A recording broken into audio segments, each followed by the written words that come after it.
Hai semua, Assalamualaikum dan selamat sejahtera. Untuk sains tingkatan 3, kita akan teruskan bab 1 rangsangan dan gerak balas bagi subtopik 1.2 rangsangan dan gerak balas dalam manusia. Tapi untuk video ini adalah part 6, yang mana kita akan membincangkan tentang kepekaan, faktor yang mempengaruhi pendengaran dan penglihatan manusia, termasuklah hardware, kecacatan dan proses penuaan. Okey, kita mulakan dengan kepekaan terlebih dahulu. Kepekaan bagi kulit. Kepekaan bagi kulit ini sebenarnya bergantung kepada dua faktor yang utama, iaitu faktor yang pertama adalah bilangan reseptor yang telah pun kita pelajari, iaitu pada kulit kita ada 5 reseptor yang penting, iaitu reseptor panas, sejuk, sakit, tekanan dan sentuhan. Okey, dan faktor yang kedua adalah faktor ketebalan epidermis, iaitu di permukaan lapisan yang paling atas bagi kulit. Okey, kerana kulit mempunyai 3 lapisan, iaitu epidermis, dermis dan lapisan lemak. Okey, jadi kedua-dua faktor ini mempengaruhi kepekaan kulit terhadap rangsangan. Okey, mari kita lihat dengan lebih detail tentang kedua-dua faktor ini. Okey, faktor yang cikgu sebutkan sebentar tadi ialah bilangan reseptor dan ketebalan epidermis. Bagi bilangan reseptor yang banyak, contohnya ialah di kawasan hujung jari kita. Mempunyai bilangan reseptor yang banyak. Sementara bagi bilangan reseptor yang sedikit, contohnya adalah di bahagian lutut ataupun siku. Okey, bagi faktor ketebalan epidermis pula, contoh bahagian kulit yang mempunyai ketebalan epidermis yang tebal ialah di kawasan tapak kaki kita. Okey, yang di bahagian yang lebih lasak lah. Manakala ketebalan epidermis yang lebih nipis adalah di bahagian, contohnya ialah di bahagian bibir kita. Jadi kita dapat lihat di sini ya, kulit di setiap bahagian badan kita adalah berbeza-beza daripada segi ketebalan epidermisnya dan juga daripada segi bilangan reseptor, jumlah bilangan reseptor. Okey, jadi kita akan membuat conclusion di sini bahawa bahagian yang paling peka ini mempunyai bilangan reseptor yang banyak. Okey, sementara bagi ketebalan epidermisnya pula adalah yang lebih nipis. Okey, jadi di sini cikgu akan tulis lebih nipis daripada segi ketebalan epidermisnya berbanding dengan kawasan kulit yang kurang peka, bilangan reseptornya adalah sedikit. Sementara ketebalan epidermisnya adalah tebal. Okey, jadi kita dapat lihat di sini ya, bilangan yang tinggi dan ketebalan yang rendah, nipis, lebih peka. Ini yang kita mahukan. Okey, contoh bahagian yang sangat peka itu ataupun yang lebih peka ialah hujung jari kita. Okey, kerana ianya mempunyai bilangan reseptor yang banyak, lebih banyak berbanding dengan bahagian badan yang lain. Selain itu juga, contoh lain adalah bibir yang mempunyai bilangan ketebalan epidermis yang nipis. Juga ialah kawasan hidung kita. Okey. Dan contoh bahagian yang kurang peka ialah di bahagian siku kita yang mana mempunyai bilangan reseptor yang lebih rendah di bahagian lutut kita. Okey, di bahagian tapak kaki kita yang mempunyai ketebalan epidermis yang tebal. dan juga contoh-contoh yang lain. Jadi sekarang ni cikgu nak kongsikan beberapa contoh-contoh yang lain yang kita dapat lihat daripada segi berbeza kepekaannya. Okey, sekarang ni mari kita lihat gambar yang pertama, iaitu kita hendak merasa suhu susu bayi, okey, yang sama ada panas ataupun sejuk, dan yang paling sesuai ialah jika kita menggunakan di bahagian atas lengan kita ini. Kerana di bahagian inilah, okey, yang mempunyai kepekaan yang tinggi. Okey, kepekaan tinggi. Okey, kenapa di bahagian atas lengan ini mempunyai kepekaan yang tinggi? Kerana mempunyai ketebalan epidermis yang nipis. Okey, di kawasan ini ianya lebih halus dan tidak terlalu tebal. Okey, yang kedua pula ialah gambar lengan kita, tangan kita disuntik oleh dengan ubat, okey, ataupun vaksin. Okey, jadi mengapakah di kawasan lengan ini dijadikan tempat untuk kita menyuntik? Selain daripada lengan ini, kita juga biasa disuntik di bahagian punggung. Okey, mengapa? Kerana untuk ini mempunyai kawasan seperti ini, mempunyai kepekaan yang rendah. Okey, kenapakah kawasan ini mempunyai kepekaan yang rendah? Kerana mempunyai ketebalan epidermis yang tebal. Okey, di kawasan lengan dan di kawasan punggung. Jadi, ianya lebih sesuai untuk disuntik di bahagian ini. Jadi, apabila kita menggunakan bahagian lengan dan punggung kita untuk disuntik, maka kesakitan ataupun rasa sakit, okey, akan dapat dikurangkan. Jadi, kuranglah rasa sakit itu. Okey, dan yang seterusnya ialah contoh yang ketiga. Mereka yang mempunyai cacat penglihatan, golongan yang istimewa ini biasanya menggunakan hujung jari untuk membaca tulisan Braille. Okey. Okey, ini adalah tulisan Braille. Ejaan untuk tulisan Braille ini ialah B R A I L L E, iaitu tulisan yang mempunyai timbul yang timbul untuk dirasa dengan hujung jari. Jadi, mengapakah kita menggunakan hujung jari untuk mereka yang mengalami cacat penglihatan? Kerana di sini adalah kepekaan yang tinggi di kawasan hujung jari ini. Okey. Jadi, mengapakah hujung jari ini mempunyai kepekaan yang tinggi? Kerana yang pertama mempunyai jumlah bilangan reseptor yang banyak. Okey, yang banyak. Berbanding dengan yang lain. Dan yang kedua adalah kerana ketebalan epidermis di hujung jari juga adalah nipis. Sebab itulah kita kerap kali mengalami luka di bahagian hujung jari kita kerana ketebalan epidermisnya yang nipis. Jadi ini adalah antara sebabnya, kepekaan yang tinggi dan kepekaan yang rendah.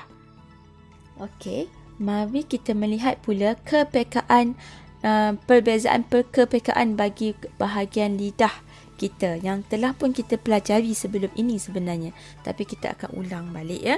Okey, setiap di bahagian lidah ini mempunyai perbezaan ataupun berbeza dari segi kepekaannya. Okey, kita lihat yang pertama adalah di bahagian hujung sekali yang berwarna biru ini. Ini adalah kawasan yang lebih peka kepada rasa pahit. Okey, contoh makanan yang pahit ialah herba. Yang kedua, di kawasan ini yang cikgu color ini, yang berwarna merah ini adalah kawasan manis, yang peka kepada rasa manis. Dan contoh makanan yang manis adalah gula. Okey, yang seterusnya di bahagian daripada tepi kiri dan tepi kanan dan juga hujung lidah di kawasan ini, okey, ialah peka kepada rasa masin. Dan contoh makanan yang masin mestilah garam. Okey, dan seterusnya ialah di kawasan tengah ini. Okey, di kawasan tengah inilah yang paling peka dengan rasa umami. Umami ini adalah rasa yang sedap. Okey, dan contoh makanan yang mempunyai rasa umami adalah daging, cendawan dan juga tomato. Dan yang terakhir sekali adalah di bahagian kiri dan di bahagian kanan lidah kita. Okey, kedua-dua ini. Ini adalah peka kepada rasa masam. Dan contoh rasa masam adalah buah limau. Okey, limau yang kecil-kecil ataupun lemon. Okey, jadi setiap bahagian lidah ini mempunyai kepekaan yang berbeza. Okey, jadi bagaimana pula kita hendak menambahkan kepekaan dervia lidah kita? Okey, salah satu caranya ialah kerap kali membersihkan lidah kita. Okey, dengan menggunakan seperti gambar ini. Okey, belakang berus gigi. Di belakang berus gigi kita biasanya mempunyai unjuran yang kecil-kecil. Okey, yang memang sesuai digunakan untuk membersihkan lidah kerana ianya tidak terlalu tajam dan keras. Jadi tidak akan mencederakan lidah kita. Tetapi sebaliknya mempunyai permukaan yang menggerutu, okey, yang mana dapat membersihkan dervia lidah kita dengan lebih bersih. Apabila dervia lidah kita lebih bersih, maka kita dapat merasai makanan dan minuman yang sampai ke tunas rasa kita. Baik, dan ini pula adalah contoh-contoh kombinasi dervia yang menunjukkan beberapa dervia, organ dervia yang saling berkait rapat. Okey, mari kita lihat contoh yang pertama. Wow, sedapnya durian ini. Jadi, bagi contoh yang pertama ini, kita akan makan durian yang biasanya durian ini berbau kuat dan istimewa. Betul tak? Okey, jadi untuk makan, kita akan menggunakan dervia rasa kita dengan lidah. Okey, tetapi sebelum kita makan ataupun semasa kita makan, kita dapat menikmati rasa durian ini dengan menghidu baunya. Jadi dervia yang kedua yang terlibat adalah dervia bau. Jadi dengan dervia bau daripada hidung, iaitu sel dervia bau pada hidung itu membantu anda untuk merasai durian dengan lebih enak dan kepuasan. Okey, yang kedua ialah situasi di mana mereka yang istimewa, yang cacat penglihatan sedang bermain gitar dan juga mungkin alat muzik yang lain. Okey, mereka tidak dapat melihat. Jadi dervia penglihatan mereka ialah tidak digunakan. Tetapi mereka dapat bermain dengan lebih baik. Jadi mereka menggunakan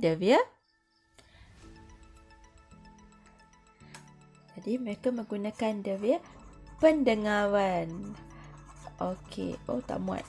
Okey, iaitu dengan telinga mereka. Okey, dan satu lagi dervia yang membantu mereka untuk bermain alat muzik adalah dervia sentuhan. Okey, mereka menyentuh alat muzik, merasa tali-tali gitar ataupun mungkin piano yang berbeza notnya dengan menggunakan hujung jari mereka yang sangat peka. Okey, dan contoh yang ketiga pula ialah mencari sampah yang busuk. Biasanya apabila kita menghidu bau busuk, mata kita akan segera mencari-cari di manakah punca bau busuk tersebut. Sehinggalah kita menjumpai sampahnya kan. Okey, jadi devia yang terlibat adalah devia bau. Hanya dengan menggunakan devia bau kita dapat mengesan, okey, mesti ada sampah di kawasan ini. Okey, jadi untuk mencari sampah, okey, ataupun bangkai haiwan yang mengeluarkan bau busuk ini, kita menggunakan devia penglihatan. Okey, setiap devia-devia ini menggunakan organ devia kita. Contohnya, jika organ devia rasa, bagi organ devia rasa kita menggunakan lidah. Untuk bau kita menggunakan hidung. Untuk devia pendengaran kita menggunakan telinga. Untuk devia sentuhan kita menggunakan kulit. Untuk devia bau kita menggunakan hidung.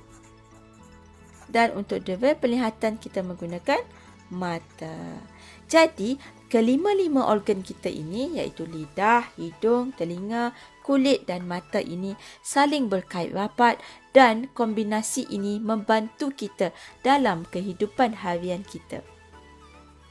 Okey, baik. Sekarang ini kita akan teruskan dengan had devia pula.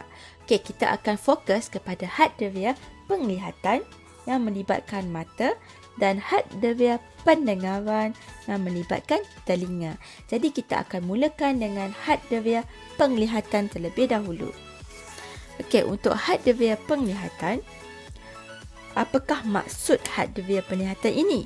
Okey, maksudnya ialah had bagi keupayaan. Keupayaannya, ini keyword dia, mata kita untuk melihat sesuatu objek. Okey, jadi di sini kita ada 4 had devia penglihatan. Yang pertama ialah kita sebagai manusia tidak dapat melihat mikroorganisma yang terlalu kecil. Jadi kita tidak dapat melihat. Contohnya ialah virus COVID ini. Okey.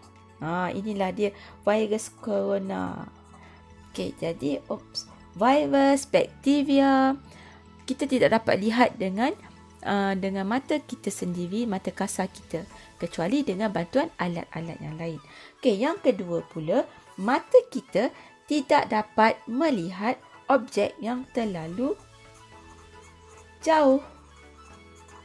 Contohnya planet Saturn, planet Zuhal, planet Jupiter, planet Neptune dan juga planet yang paling dekat dengan kita iaitu planet Marikh juga kita tidak dapat lihat dengan mata kasar kita.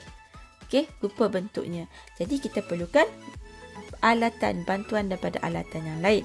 Okey, yang ketiga pula ialah ilusi optik, iaitu kelemahan mata kita sendiri untuk melihat objek dalam keadaan yang sebenar.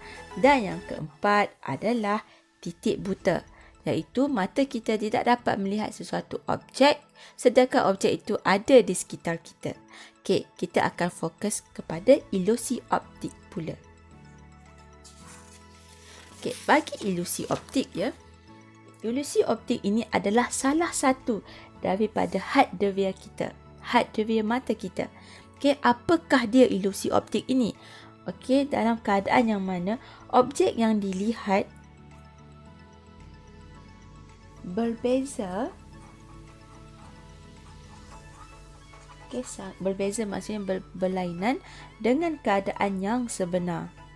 Okey, dan ini berlaku kerana otak kita tidak dapat mentafsir tepat. Okey, tidak dapat mentafsir tepat objek yang dilihat kerana berlaku ataupun terdapat gangguan daripada sekitar objek itu. Okey, cikgu nak tunjuk contoh ilusi optik ya. Okey, contoh yang pertama ialah gambar ini. Cuba anda lihat gambar ini. Anda nampak seolah-olah setiap bulatan ini sedang berpusing-pusing, betul kan? Berputar-putar. Tetapi hakikatnya dianya tidak berputar kerana ini hanyalah gambar di atas kertas cikgu. Okey, yang kedua pula ialah gambar wajah ini. Anda akan dapat lihat ya, setiap garisan ini adalah seperti sengit dan tidak lurus. Tetapi pada hakikatnya, gambar ini mempunyai garisan-garisan, garisan ini yang sebenarnya adalah lurus. Setiap garisan ini adalah lurus. Tapi anda nampak dia seperti sengit kerana kedudukan kotak-kotak hitam ini yang disusun tidak selari. Okey? Dan gambar yang ketiga pula adalah gambar ini. Ada pelajar yang akan nampak burung merak. Ada pelajar yang nampak gambar seorang perempuan. Okey? Dan ini menunjukkan otak kita sedang mentafsir objek itu yang terdiri daripada dua keadaan. Sama juga dengan gambar ini. Ada pelajar yang nampak gambar ini seperti anjing. Tetapi ada juga pelajar yang nampak gambar ini seperti burung yang berwarna kuning dan paruh yang berwarna merah. Okey. Dan contoh yang keempat pula adalah ini. Cuba anda lihat gambar ini. Ada ketikanya anda akan nampak beberapa bintik-bintik ini berwarna hitam. Okey? Dan ada yang berwarna putih. Sedangkan pada hakikatnya, keadaan sebenarnya setiap titik ini adalah berwarna putih. Tetapi kerana mata kita bergerak dengan laju untuk melihat keseluruhan gambar ini, kita akan dapat melihat sesetengah bintik putih ini berubah menjadi warna hitam di tengah-tengahnya. Dan akhir sekali adalah gambar ini. Anda akan dapat melihatnya antara gambar A dan B ini. Hitam B ini kelihatan lebih besar diameternya berbanding dengan hitam di gambar wajah A. Sedangkan keadaan sebenarnya diameter kedua-dua bintik hitam di A dan B ini adalah sama diameternya. Okey, terdapat juga contoh-contoh yang lain di dalam buku teks anda. Anda boleh lihat dan baca di dalam buku teks tersebut. Okey, yang seterusnya kita akan bicarakan tentang titik buta. Okey, titik buta ini biasanya dalam bahasa Inggeris kita akan sebut sebagai blind spot. Okey, dan apakah dia titik buta ini?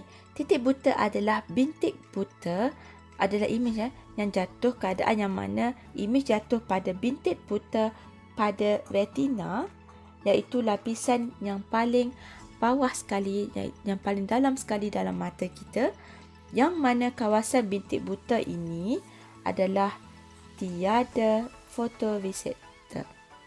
Okey, yang mana fotoreseptor ni kita dah pelajari paling penting untuk mengesan cahaya yang masuk ke dalam mata sebelum kita retina menukarkannya ke dalam bentuk impas saraf.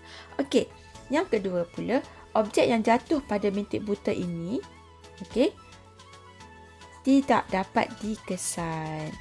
Okey, jadi tidak dapat dikesan oleh mata kita dan tidak dapat ditafsirkan oleh otak kita. Okey, jadi contohnya, okey, anda boleh lihat di sini ada dua simbol. Satu simbol yang tidak dilingkari oleh bulatan, satu lagi yang dilingkari dengan bulatan. Okey, sekarang ini cuba anda lihat skrin anda ataupun handphone anda. Okey, di skrin anda ataupun di handphone anda jika siapa yang menggunakan handphone untuk menonton video ini ya. Okey, lihat tanda dalam bulatan ini dan anda tutup mata sebelah kanan anda. Okey, kemudian dekatkan mata ke arah simbol secara perlahan-lahan.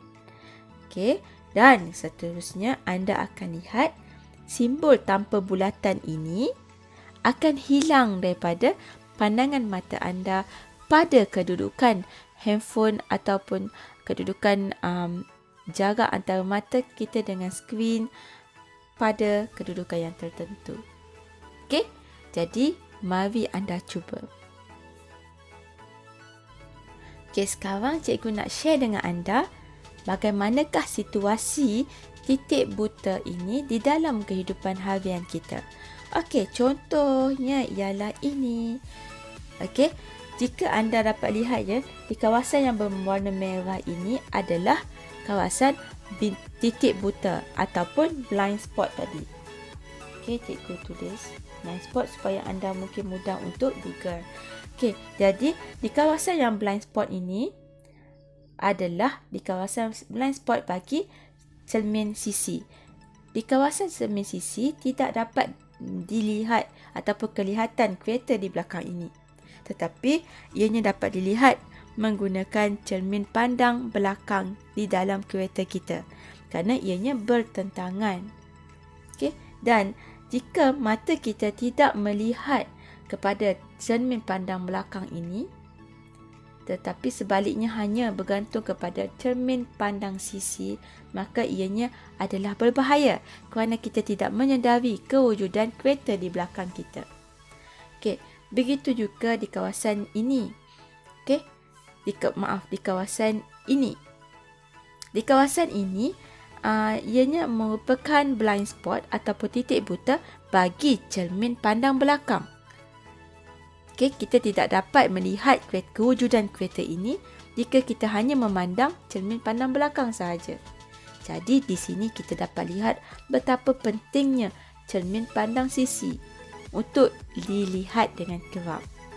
Okay, kerana bahaya ya jika kita ada kenderaan memotong kita daripada belah kiri. Oleh sebab itu adalah lebih baik anda memotong di bahagian kanan.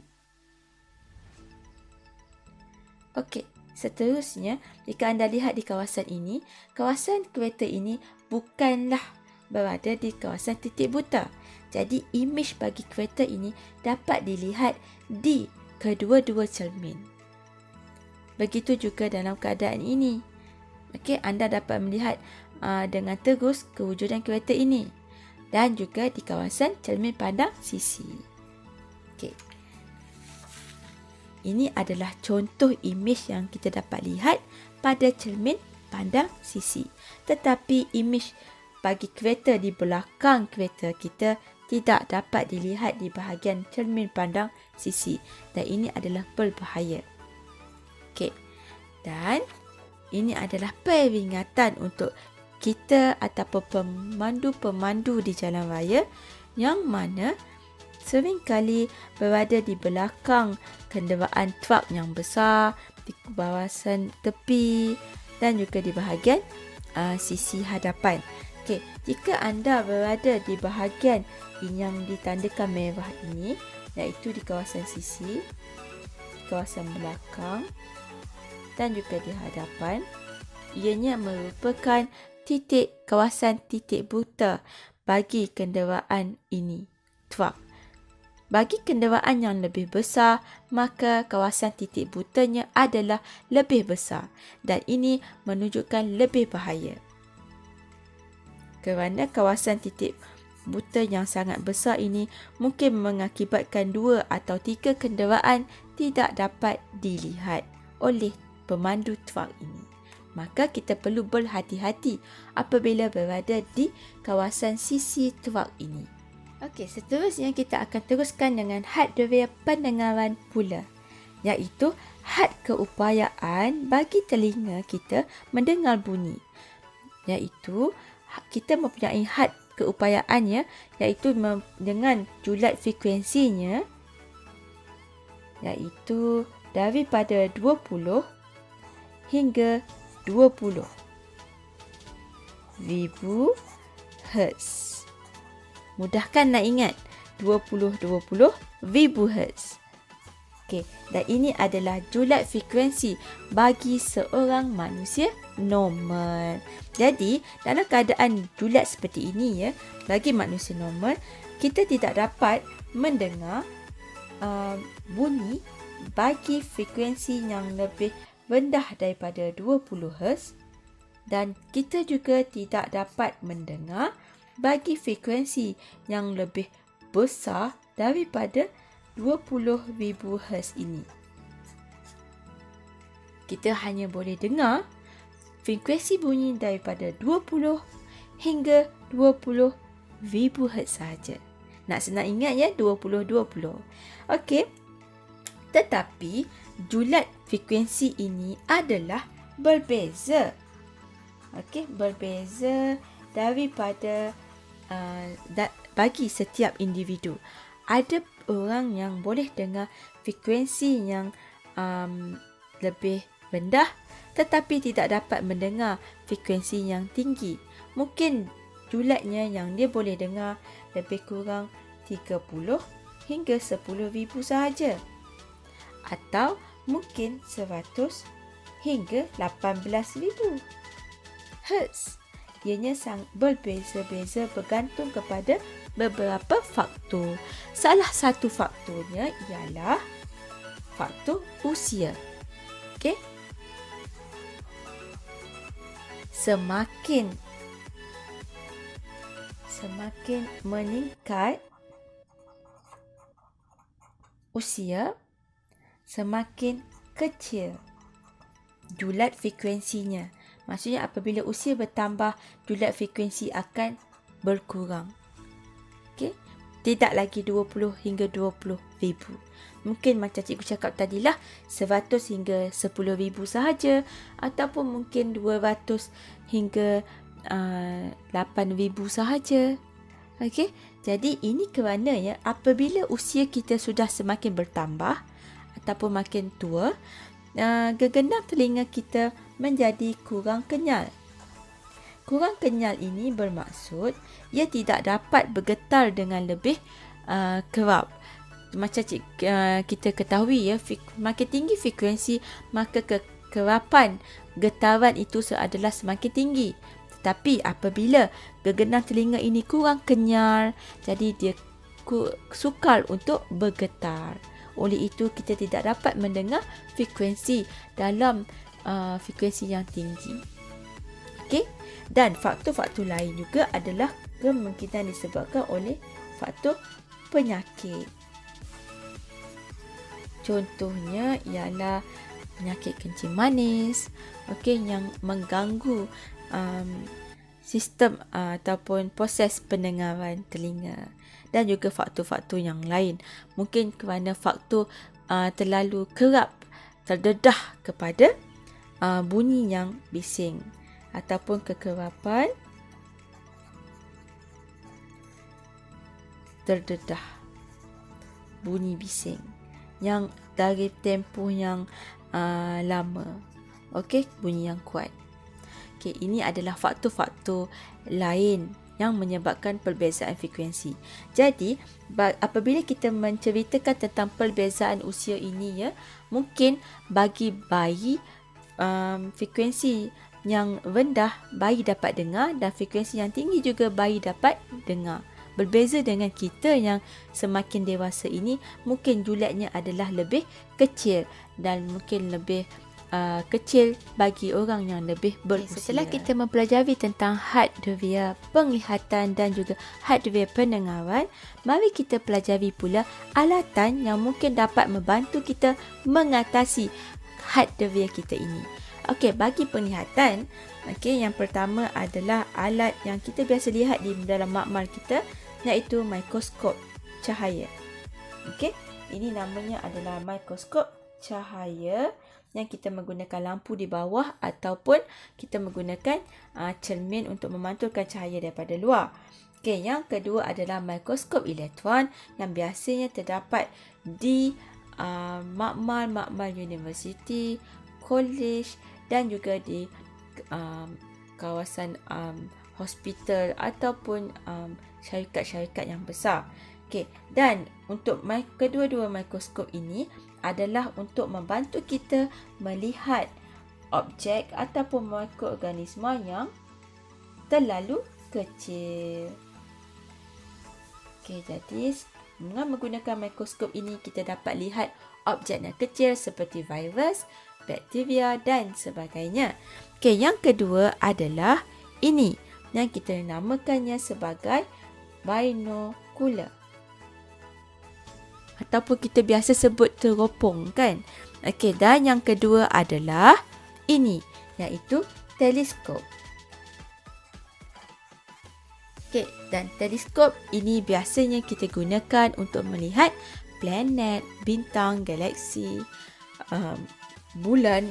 Okey, sementara binocular pula kita biasa lihat menggunakannya untuk melihat objek yang jauh, mungkin beberapa ratus meter daripada kita, untuk melihat burung ataupun untuk melihat pemain bola di stadium. Betul kan? Okey, jadi kedua-dua alatan ini mempunyai fungsi yang sama sebenarnya, iaitu untuk melihat objek yang terlalu jauh daripada kita. Okey, dan seterusnya, alatan yang cikgu nak share dengan anda adalah ini, iaitu biasanya kita gunakan untuk melihat bayi di dalam perut ibu yang mengandung ataupun untuk melihat organ yang sakit. Mungkin doktor nak melihat keabnormalan bagi organ-organ di dalam badan kita. Okey, ini namanya adalah mesin ultrabunyi, atau kita juga kenali sebagai ultrasound in English, ya. Nama lainnya ultrasound. Dan mesin yang kedua adalah mesin X-ray. Kegunaannya adalah untuk melihat tulang kita yang kemungkinan retak ataupun patah. Okey, dan kedua-dua mesin ini adalah untuk mengesan organ dalam badan manusia, organ dalaman badan kita. Okey, yang sebenarnya kita tak dapat lihat dengan mata kasar kita, tetapi dengan menggunakan alat ini kita dapat melihat organ kita, organ dalaman badan kita yang mungkin mengalami kesakitan ataupun tidak normal, atau juga untuk melihat bayi di dalam perut ibu mengandung. Seterusnya pula adalah alatan untuk hardware pendengaran, untuk mengatasi hardware pendengaran kita. Okey, contohnya alatan ini namanya adalah stetoskop. Kita biasa lihat doktor menggunakan alat ini, betul? Stetoskop. Okey, alat ini adalah untuk membantu mendengar bunyi denyutan jantung kita. Betul kan? Telinga kita tidak dapat mendengar denyutan jantung kita ataupun denyutan jantung orang lain. Okey, jadi untuk mendengar denyutan jantung, kita akan menggunakan stetoskop ini. Okey, yang kedua pula adalah pembesar suara. Okey, telinga kita mempunyai hardware yang mana kita tidak dapat mendengar bunyi daripada objek yang jauh.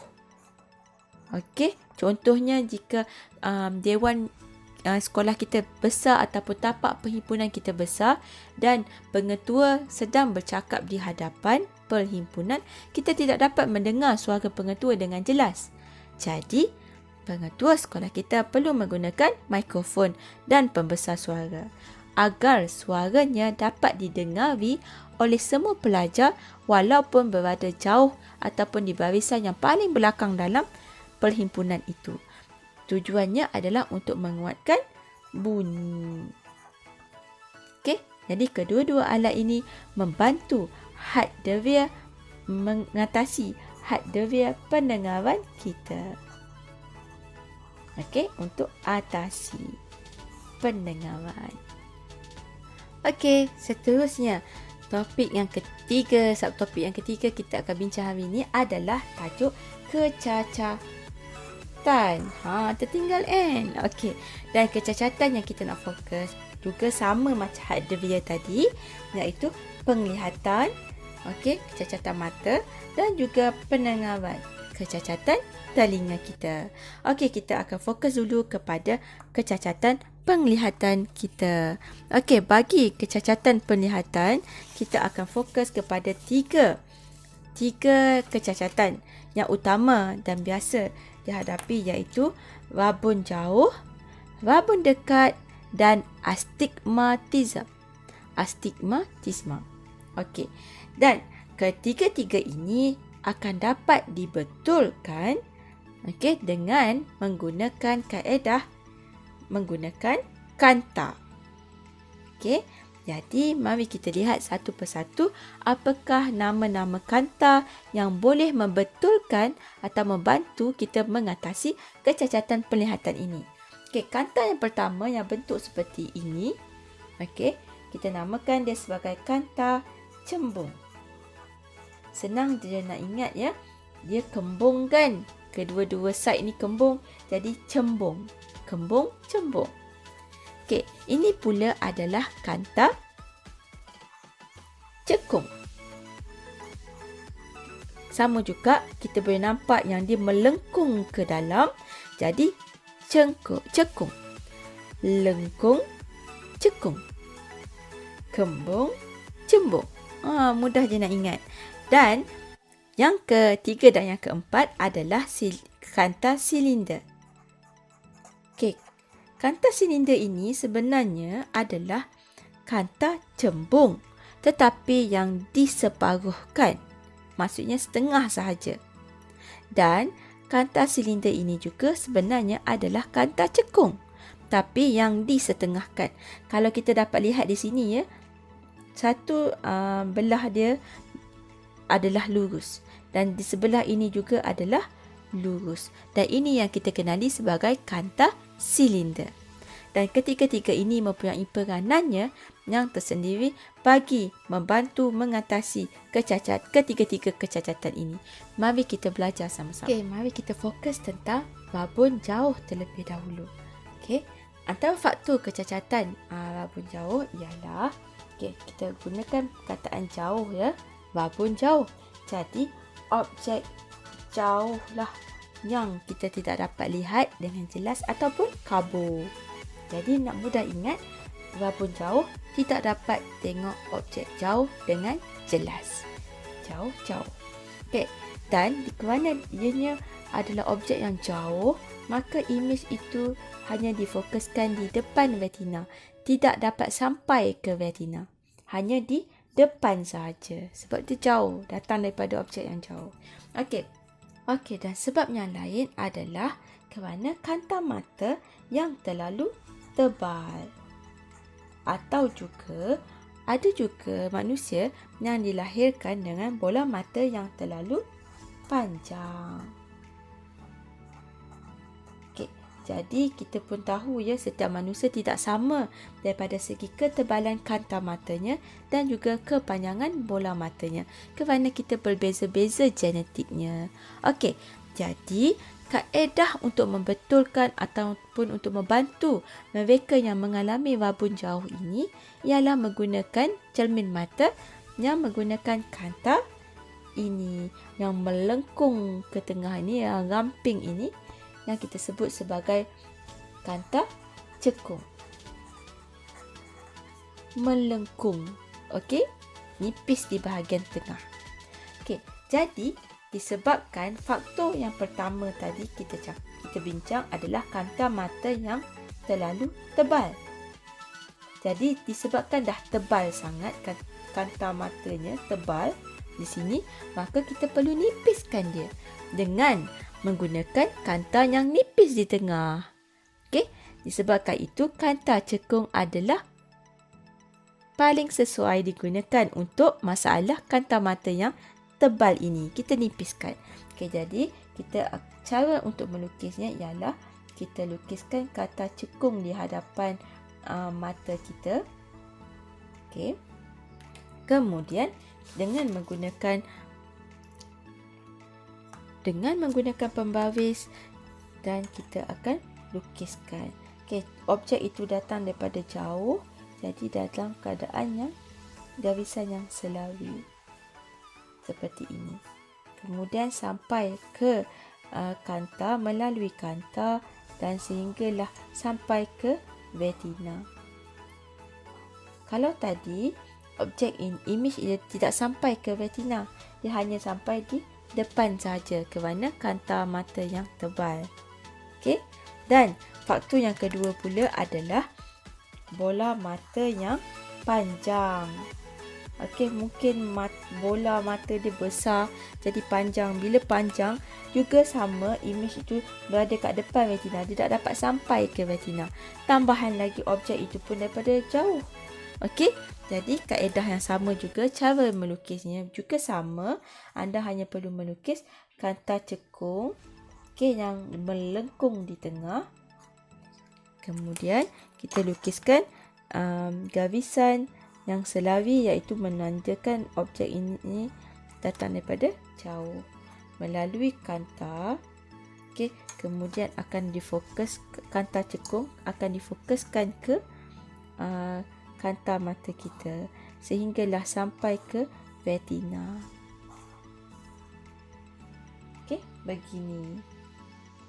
Okey, dah siap. Jadi mudah saja nak ingat untuk rabun jauh. Biasanya untuk di kalangan student, pelajar ataupun orang-orang yang muda, kita mengalami rabun jauh ya biasanya. Okay, mari kita lihat pula bagi kecacatan yang kedua, iaitu rabun dekat. Okey, antara faktor kecacatannya ialah imej dia difokuskan di belakang retina. Okey, dan objek yang dekat inilah yang tidak dapat dilihat dengan jelas ataupun kita dapat lihat dengan kabur. Okey, rabun dekat, objek dekat tidak dapat dilihat jelas.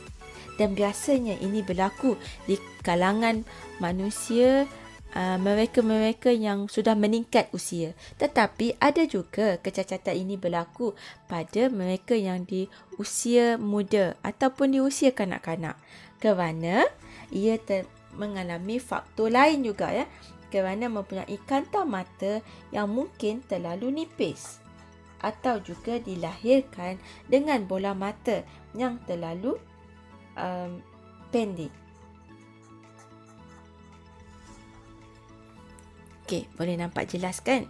Okey, tapi jadi selain daripada faktor usia, ini adalah dua lagi sebab ataupun faktor yang menyebabkan rabun dekat berlaku.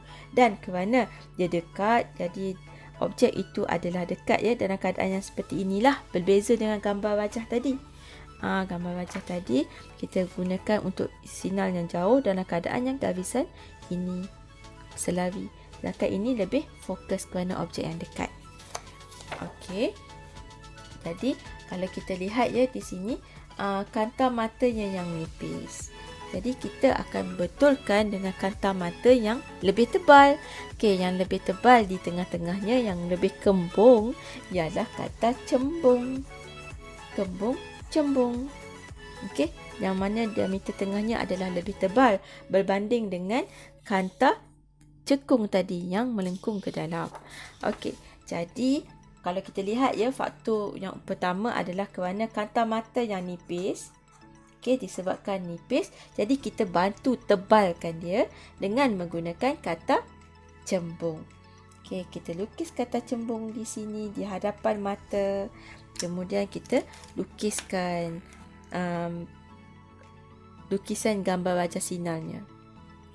Okey, bermula dengan objek yang dekat menggunakan pembaris ya. Okey, sebabkan objek di dekat, dan kita akan cuba untuk fokuskan ke kanta mata kita. Ya, dan sehinggalah sampai ke retina. Imej itu, pastikan lukisan anda ya mesti menunjukkan yang imej itu sampai ke retina untuk mendapatkan markah. Okey. So, jika sebelum ini imej itu terletak di belakang retina. Okey, di belakang retina. Senang nak ingat ya, sebab objek itu dekat, jadi dia terlajak. Terlajak ke belakang retina. Okey. Mudah nak ingat je sebenarnya.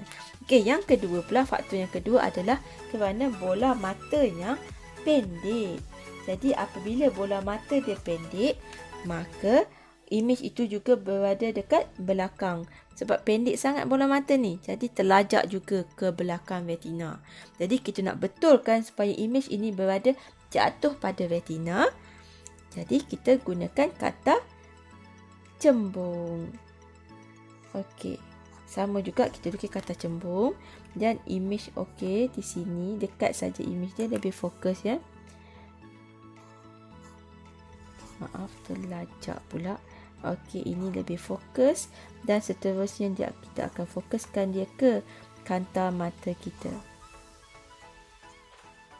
Okey, sehinggalah mencapai ke retina mata untuk ditukarkan kepada impar saraf. Dah siap dah.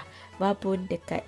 Okey, jika anda lihat ya, babun dekat ini, kanta mata dia nipis. Okey. Nipis ya. Maksudnya ketebalan kantanya adalah berkurang. Cikgu gunakan anak panah ini menunjukkan berkurang ketebalannya. Dan juga saiz bola mata dia pendek. Bermaksud kepanjangan bola matanya juga adalah berkurang. Okey. Dan kedua-dua anak panah ini adalah ke bawah. Dan dekat juga jaraknya adalah berkurang sebab dekat.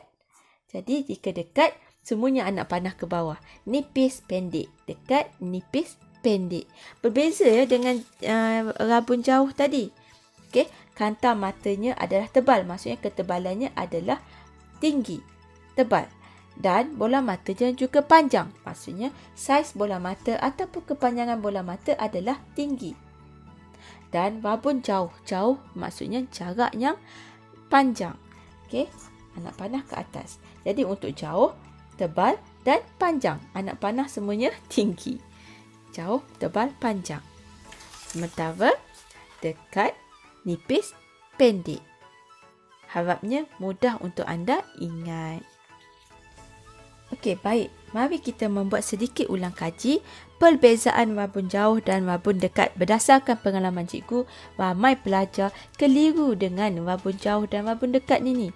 Sering kali bertukar-tukar. Okey, jadi kita nak pastikan anda benar-benar faham dan dapat membezakan rabun jauh dan rabun dekat.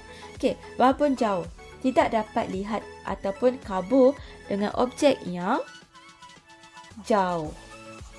Untuk rabun jauh, objek yang jauh. Untuk rabun dekat, objek yang dekat. Mudah kan? So, objek jauh tidak dapat lihat jelas. Objek dekat tidak dapat lihat jelas. Okey, minta maaf. Cikgu tertinggal perkataan jelas. Bukanlah tidak dapat melihat. Cuma dia tidak dapat lihat dengan jelas saja, kurang jelas. Okey? Okey, seterusnya untuk rabun jauh, imej yang terbentuk adalah disebabkan jauh. Jadi di hadapan retina. Dia tidak dapat sampai ke retina. Sementara untuk rabun dekat, nak senang ingat ya. So, objek itu dekat. Jadi terlajak ke belakang. Jadi terbentuk di belakang retina. Okey, mudah kan? Okey, untuk rabun jauh pula, faktornya salah satunya adalah kanta mata. Okey, kanta mata untuk rabun jauh. Okay, cikgu ajar tadi anda semua buat anak panah kan? Okay, jom kita buat anak panah ya. Cikgu gunakan pen yang berwarna hijau untuk anak panah. So, jauh jarak dia panjang. Jadi, kanta mata juga anak panah ke atas. Jadi, kalau anak panah ke atas, maksudnya kanta mata itu adalah ketebalan yang tinggi. So, tebal.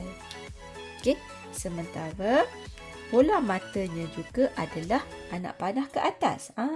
Anak panah ke atas maksudnya bola mata dia panjang. Okey, kepanjangan yang tinggi, ketebalan yang tinggi. Berbeza dengan rabun dekat. Rabun dekat cikgu gunakan pen warna pink ya. Okey, rabun dekat jarak yang tak jauh. Jadi anak panah ke bawah ya. Okey, jadi kanta matanya juga anak panah ke bawah, bola matanya juga anak panah ke bawah. Jadi apabila anak panah ke bawah ini, maksudnya kanta mata ini adalah nipis. Maksudnya ketebalannya adalah rendah. Okey, dan bola matanya juga adalah pendek. Kenapa? Kerana kepanjangannya yang rendah. Okey, mudah je nak ingat. Okey, kaedah pula. Okey, kaedah untuk membetulkan. Kita lihat kepada kanta mata. Apabila kanta matanya tebal, maka kita perlu nipiskan dia. Kanta yang nipis adalah kanta cekung. Nipis di bahagian tengah. Jadi kita gunakan kanta cekung untuk menipiskan kanta mata yang tebal. Okey, manakala untuk babon dekat pula, kita dapat lihat di sini kanta matanya nipis. Jadi, kita perlu tebalkan sedikit kanta matanya. Jadi, kita gunakan kanta matanya tebal di tengah, yang kembung di tengah, iaitu kanta cembung. Okey, mudah nak ingat. Dah siap dah perbezaan antara babon jauh dan babon dekat. Baik, kecacatan yang ketiga untuk penglihatan adalah astigmatism. Okey, astigmatism. Cikgu ulang sekali lagi supaya mudah nak ingat ejaannya ya. Astigmatism. Okey, dan ini berlaku ya apabila daripada pandangan mata kita sebahagian objek adalah lebih jelas berbanding dengan objek yang lain. Okey, contohnya anda lihat pada gambar ini. Ada garisan yang anda akan dapat lihat jelas. Ada garisan yang anda lihat kabur dan imejnya seperti kembang dan bertindih-tindih. Seperti double lapisan kan, lapisan berganda ya. Okey, begitu juga dengan ini, gambar baca ini. Ada garisan yang kita nampak lebih jelas. Tetapi ada garisan yang nampak kabur. Jika pandangan mata anda sebegini, okey, ada yang jelas dan ada yang kurang jelas, maka kemungkinan besar anda mengalami kecacatan astigmatism. Tetapi jika anda dapat melihat kesemuanya, tahap kejelasannya adalah sama, maka anda tidak terlibat dalam kecacatan ini. Okey, sebabnya ataupun faktor kecacatan ini ya adalah kerana permukaan kornea matanya adalah tidak sekata. Okey, tidak rata. Okey, atau juga kemungkinan disebabkan oleh permukaan kanta mata yang ada di dalam mata kita yang tidak sekata. Okey, sama ada kornea ataupun kanta yang tidak sekata. Jadi kaedah untuk membetulkan masalah ini ya adalah menggunakan kaedah kanta yang mempunyai garisan rata di sini, iaitu kanta silinder. Okey, ini adalah contoh pembetulan bagi kecacatan ini. Okey, ini adalah pokok yang kita dapat lihat dan imejnya dibawa dan jatuh ke retina, pada retina. Tidak ada masalah di hadapan atau di belakang retina. Okey, tetapi imejnya adalah yang kelihatan di sini adalah berganda dan kabur. Tidak jelas seperti mana pokok ini. Jadi, kita perlu letakkan kanta silinder di hadapan mata kita, iaitu memakai cermin mata dengan kanta silinder lah. Okey, dan akhirnya kita dapat lihat di sini imej pokok ini adalah jelas. Okey, tidak lagi kabur dan kurang jelas. Okey, dan ini adalah penyakit astigmatism, kecacatan astigmatism dan juga kaedah untuk membetulkan kecacatan ini menggunakan kanta silinder. Seterusnya kita akan membincangkan tentang kecacatan pendengaran. Okey, disebabkan oleh telinga kita lah. Okey, kita tahu telinga kita ada 3 bahagian, iaitu telinga luar, telinga tengah dan telinga dalam. Untuk bahagian telinga luar dan tengah yang mengalami kecacatan, ianya lebih mudah untuk dibetulkan. Okey, dengan cara iaitu pembersihan jika melibatkan masalah pada salur telinga kita. Mungkin salur telinga kita tersumbat dengan benda asing ataupun dengan cecair lilin yang berlebihan. Okey? Dan ataupun kemungkinan kita juga boleh betulkan kecacatan dan masalah pada telinga luar dan tengah ini dengan menggunakan titisan ubatan ataupun melalui pembedahan. Ini contohnya boleh melibatkan kerosakan ataupun masalah apabila contohnya adalah pada gegendang telinga kita yang mungkin mengalami kebocoran ataupun pecah. Mungkin ya yang bahaya seperti mana anda sedang mengorek telinga anda, tiba-tiba ada rakan tertolak tangan anda ke dalam telinga. Wow, akhirnya gegendang telinga anda pecah. Okey, anda tidak dapat mendengar bunyi kerana gegendang telinga tidak dapat bergetar. Tetapi ianya masih dapat dibetulkan dengan melalui pembedahan. Okey. Dan juga mungkin ubatan dan pembedahan ini dapat juga membantu membetulkan masalah pada tulang-tulang osikal, yang mana fungsinya adalah untuk menguatkan bunyi getaran daripada gegendang telinga. Okey, ini adalah telinga luar dan ini adalah telinga tengah. Jadi kedua-dua bahagian telinga ini dapat mudah dibetulkan melalui pembersihan, ubatan ataupun pembedahan. Tetapi ianya berbeza bagi telinga dalam. Bagi telinga dalam, ianya sukar untuk dibetulkan ataupun tidak dapat dibetulkan. Okey? Dan contohnya adalah koklea. Bagi koklea, ianya boleh diatasi masalah koklea ini dengan menggunakan implan koklea. Sementara jika saraf auditori yang rosak ataupun yang mempunyai masalah, maka ianya masih tidak dapat dibetulkan.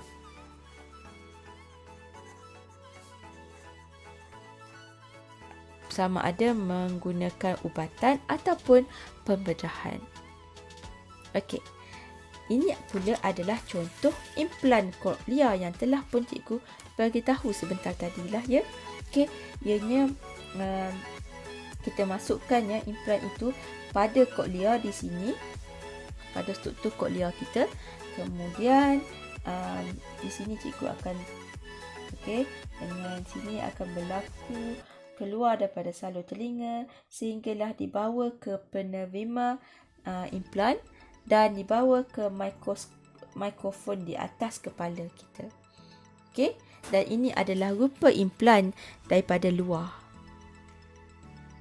Ini adalah daripada kebata rentas. Selain itu, kita juga boleh menggunakan alat bantuan pendengaran yang moden seperti ini, dan yang lebih moden adalah dengan menggunakan saiz yang lebih kecil. Ini membantu untuk menguatkan getaran bunyi agar dapat didengari. Jadi, kita telah pun mempelajari tentang kepekaan, yang mana kita fokus kepada kepekaan lidah dan juga kulit kita, serta faktor-faktornya, iaitu contohnya kalau kulit, bilangan reseptor dan juga ketebalan epidermis. Okey, dan juga kita berbincang juga tentang kombinasi organ-organ dera yang lain yang membantu dalam kehidupan harian kita. Dan yang kedua untuk hari ini, kita telah mempelajari tentang faktor-faktor yang mempengaruhi pendengaran dan penglihatan manusia, iaitu had dera, pendengaran dan penglihatan. Okey, termasuklah ilusi optik, titik buta, dan kita tidak dapat melihat juga objek yang terlalu kecil ataupun yang terlalu jauh. Sementara untuk had pendengaran kita mempunyai had julat frekuensi, iaitu 20,000 Hz. Okey, 20 ke 20,000 Hz sahaja. Tetapi ada faktor-faktor lain yang juga menyebabkan julat itu lebih kecil. Okey, salah satunya adalah faktor penuaan usia. Okey, seterusnya kita juga mempelajari tentang kecacatan penglihatan yang melibatkan rabun jauh, rabun dekat dan astigmatism, dan juga kecacatan akibat pendengaran, iaitu yang melibatkan masalah pada salur telinga, gegendang telinga, tulang-tulang osikal, koklea dan juga saraf. Ada yang kita boleh betulkan dengan bantuan alat ataupun pembedahan ataupun ubatan, tetapi ada juga kerosakan yang tidak dapat dibetulkan. Okey, dan akhir sekali kita perlu mensyukuri kesemua panca indera yang dianugerahkan oleh Tuhan kepada kita. organ-organ dervia kita yang terdiri daripada 5 organ dervia kita: mata, telinga, hidung, lidah dan juga kulit. Okey, kelima-lima ini adalah panca indera kita, organ dervia kita yang merupakan anugerah terbesar daripada Tuhan kepada kita. Oleh itu, kita bertanggungjawab untuk menjaga kesemua organ dervia yang dianugerahkan kepada kita dalam keadaan yang sangat baik dan normal. Okey, antaranya ialah kita tidak boleh melihat komputer ataupun televisyen dalam jarak yang dekat, kerana ini akan menyebabkan kerosakan pada mata kita kerana menerima cahaya yang sangat pada jarak yang sangat dekat dan kanta mata kita terpaksa memfokus dengan jarak yang sangat dekat.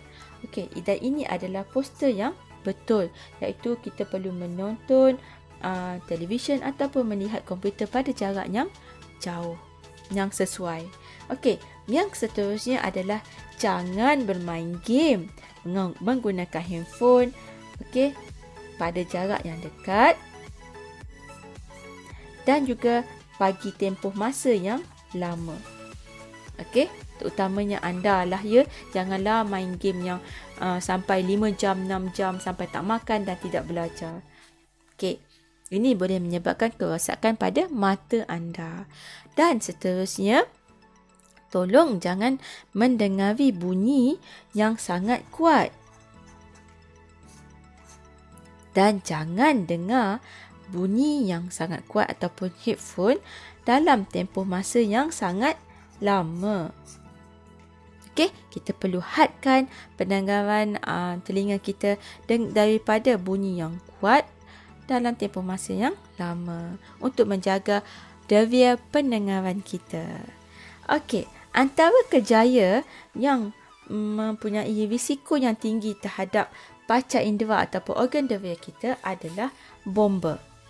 Okey, bomba yang perlu menghadapi kebakaran dan api yang besar, suhu yang panas akan menjejaskan organ dervia kulitnya.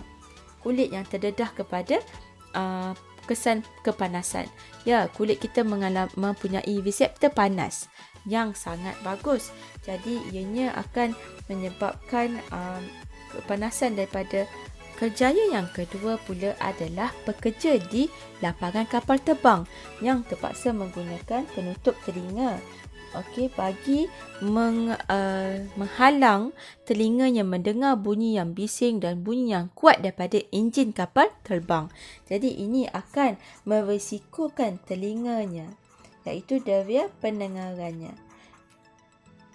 Okey, dan seterusnya ialah pekerja yang bekerja di kilang-kilang logam ataupun besi, welding, kimpalan besi, kimpalan logam.